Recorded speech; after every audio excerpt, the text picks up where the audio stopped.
তাদের চরিত্র কি, তারা কিভাবে মানুষকে জবাই করে, এই দৃশ্য আমরা গতকালকে দেখেছি।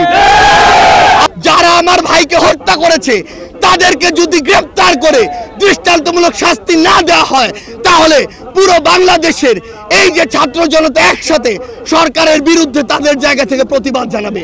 এই বাংলাদেশের মুসলমান যারা রয়েছে শান্তিপ্রিয় মুসলমান, এই বাংলাদেশের মুসলমান যারা রয়েছে তারা আসলে যেমন নিজেদের ধর্মের প্রতি তাদের সহানুভূতি রয়েছে, অন্যান্য ধর্মের যারা রয়েছে তাদের প্রতিও তাদের সহানুভূতি রয়েছে। কিন্তু এই সহানুভূতিকে ব্যবহার করে কেউ যদি নিজেদের ওই ভারতে বসা চক্রান্ত, যারা মাসের 30 দিনের 25 দিন দেহটা নিয়ে এই বাংলাদেশে বসে থাকে আর বাকি 5 দিন মনটা নিয়ে ভারতে যায়, সেখানে চক্রান্ত করে এবং সেই চক্রান্তের এক্সিকিউশন এই বাংলাদেশে এসে ঘটায়,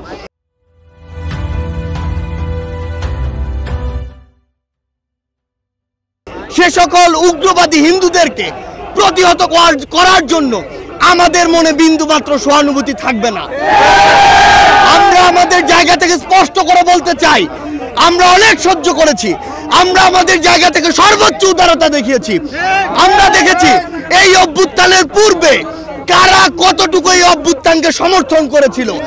আমরা দেখেছি এই বাংলাদেশ থেকে শেখ হাসিনা পালিয়ে যাওয়ার পরে কাদের মন সবচেয়ে বেশি খারাপ হয়েছে। আমরা আমাদের জায়গা থেকে স্পষ্ট দেখেছি, যখন এই বাংলাদেশে অভ্যুত্থান পরবর্তী সময় একটি অস্থিতিশীল পরিবেশ হওয়ার কথা ছিল, তখন কিভাবে আমাদের এই মাদ্রাসার ভাইরা ওই মন্দিরে গিয়ে পাহারা দিয়েছে, কিভাবে 5ই আগস্ট রাতে সারা রাত ওই মন্দির পাহারা দিয়ে সকালে ফজরের নামাজ তার সামনে রাস্তায় পড়েছে। সেখানে এই সহানুভূতিকে কেউ যদি প্রশ্রয় হিসেবে দেখে, আমরা স্পষ্ট করে বলে দিতে চাই, শুধু অন্তর্বর্তীকালীন সরকার নয়, বৈষম্য বিরোধী ছাত্র আন্দোলন নয়, জাতীয় নাগরিক কমিটি নয়, পুরো বাংলাদেশ একসাথে এ সকল উগ্রপন্থীদেরকে প্রতিহত করবে। আমরা আমাদের জায়গা থেকে স্পষ্ট করে বলতে চাই, এসব ইসকনের নামে যেসব উগ্রপন্থীরা বিগত 16 বছরে অসংখ্য অপকর্ম ঘটিয়েছে, ফ্যাসিস্ট আওয়ামী লীগ এ সকল অপকর্মকে মানুষের সামনে আসতে দেয়নি। তারা ইসকনের এই সকল অপকর্মকে মদত দিয়েছে, প্রশ্রয় দিয়েছে, আশ্রয় দিয়েছে, লুকিয়ে রেখেছে। কিন্তু তাদের চরিত্র কি, তারা কিভাবে মানুষকে জবাই করে, এই দৃশ্য আমরা গতকালকে দেখেছি।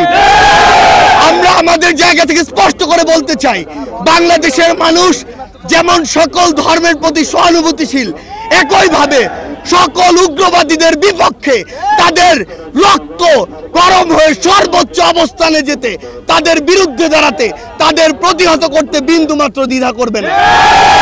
আমরা আমাদের জায়গা থেকে সরকারকে স্পষ্ট করে বলতে চাই, যারা আমার ভাইকে হত্যা করেছে তাদেরকে যদি গ্রেফতার করে দৃষ্টান্তমূলক শাস্তি না দেওয়া হয়, তাহলে পুরো বাংলাদেশের এই যে ছাত্র জনতা একসাথে সরকারের বিরুদ্ধে তাদের জায়গা থেকে প্রতিবাদ জানাবে। আমরা আমাদের জায়গা থেকে বলে দিতে চাই, যদি এই ক্ষেত্রে দৃষ্টান্তমূলক শাস্তি না হয়, তাহলে এটি হবে সরকারের বিচার ব্যবস্থার ক্ষেত্রে অন্যতম একটি ব্যর্থতা। আমাদের জায়গা থেকে স্পষ্ট কথা, এই যারা ইসকন নামের যারা এই উগ্রপন্থী একটি মনোভাব বাংলাদেশে ছড়াচ্ছে, হিন্দুত্ববাদী মনোভাব বাংলাদেশে ছড়াচ্ছে, তাদেরকে অবিলম্বে নিষিদ্ধ করে বাংলাদেশের স্থিতিশীলতার জন্য, শান্তিপূর্ণ পরিবেশের জন্য তাদেরকে অবিলম্বে নিষিদ্ধ করতে হবে।